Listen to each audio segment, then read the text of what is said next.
کہ ہم دنیا کو جو ڈالرز ملک سے باہر جا رہے ہیں وہ زیادہ جا رہے ہیں, جو ملک کے اندر ڈالر آ رہے ہیں وہ کم آ رہے ہیں, یعنی امپورٹ ایکسپورٹ میں بھی گلف اور جو کرنٹ اکاؤنٹ ڈیفیسٹ, وہ کبھی بھی ملک سٹیبل نہیں رہ سکتا. یہ سب سے امپورٹنٹ چیز ہے کرنٹ اکاؤنٹ ڈیفیسٹ. اگر آپ کا کرنٹ اکاؤنٹ سرپلس ہے اس کا مطلب کہ آپ کا ڈائریکشن ٹھیک ہے. اگر آپ کا ڈیفیسٹ ہے اس کا مطلب آپ ونربل ہیں, کسی وقت بھی آپ کا روپیہ گر سکتا ہے. روپیہ گرتا ہے, ساری چیزیں باہر سے چیزیں مہنگی, اس کا مطلب ساری چیزیں مہنگی. پاکستان میں بجلی مہنگی, گیس مہنگا, پٹرول ڈیزل, ٹرانسپورٹ, اور سب سے افیکٹ کرتا ہے وہ عام آدمی کو.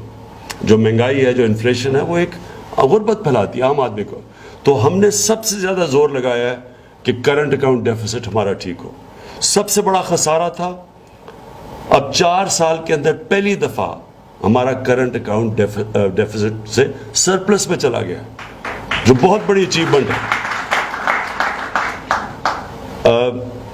جو میں فائنلی بات کرنا چاہتا ہوں اپنی بزنس کمیونٹی کے لیے, دیکھیں ملک میں جب تک ویلتھ کریشن نہیں ہوتی, ملک تو اپنے قرضے بھی نہیں واپس کر سکتا.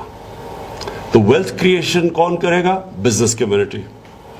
ہماری گورنمنٹ کا پورا زور لگا ہوا ہے اپنی بزنس کو, اپنی اور اسپیشلی انڈسٹریلائزیشن کو پروموٹ کرنا. آج میں نے میٹنگ کی ہے جو مسلسل کرتا رہوں, کیسے ہم نے اسمگلنگ روکنی ہے.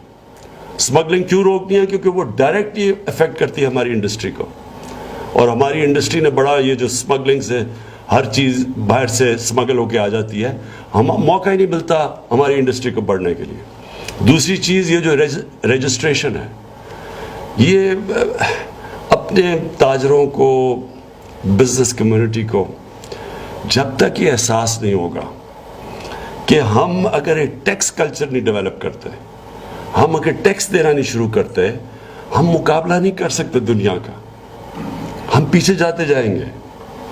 یہ جو آئیڈیا ہے کہ کسی طرح ملک چل جائے گا اور آپ ٹیکس بھی نہ دیں اور ملک بھی چل جائے گا, یہ پتہ نہیں فیری ٹیلز میں تو ہوتا ہوگا, ریل لائف میں ایسے نہیں ہوتا. اور ہمارا پیچھے جانے کا, دنیا سے پیچھے رہنے کا, اور سب سے ہیومن ڈیولپمنٹ انڈیکس پاکستان کا نیچے جانے, انسانوں پہ آپ جب پیسہ ہی نہیں خرچ کریں گے تو ملک کو آگے کیسے جا سکتا ہے؟ تو اس کے لیے ایک ٹیکس کلچر کے اوپر پورا زور لگا رہے ہیں. اس میں شبر زیدی کو میں اور ان کی جو ایف پی آر نے جو پرفارمنس دی ہے, میں خاص آپ کو اس کی مبارک دیتا ہوں, کیونکہ ہماری جو ٹیکس کلیکشن ہے ماشاءاللہ اوپر جا رہی ہے. لیکن میں اپنے جو تاجر ہیں, جو پرانے طور طریقوں سے عادی ہوئے ہیں, میں ان کو یہ کہنا چاہتا ہوں کہ یہ اب اپنی نیشنل ڈیوٹی سمجھے, یہ سمجھے آپ اپنے ملک کے لیے لڑ رہے ہیں.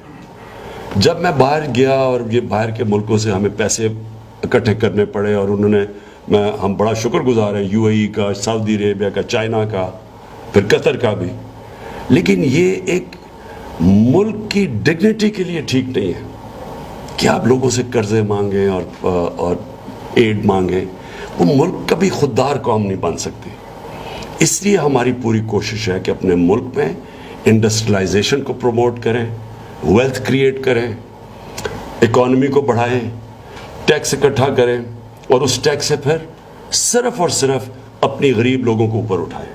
یہ تھا چائنا کا ماڈل, یہ کامیاب ماڈل ہے, اور یہ انشاءاللہ ہم نے, اب ہمارا ماڈل ہے کہ ہم نے اس پہ پاکستان کو اٹھانا ہے. اور میں آپ کو آخر میں پھر یہ کہتا ہوں, جو میں نے اب 15 مہینے میں دیکھا ہے, اللہ نے اس ملک میں ہر قسم کا پوٹینشل دیا. اس میں سونا, تانبا, جو ہمیں بھی نہیں پتا تھا باہر بیٹھے ہوئے. ابھی جب یہ ریکو ڈک کی بات ہوئی تو پتہ چلا کہ ہم سونے کے اس ذخیرے پہ بیٹھے ہوئے, اور تانبے پہ, جو دنیا میں وہ مانتے ہیں. دنیا کو پتہ ہے کہ یہاں پاکستان صرف جو 14 کانے ہیں, وہاں 2 کے اندر صرف 2 کانوں کا جو پروفٹ ہے وہ $100 ارب ہے.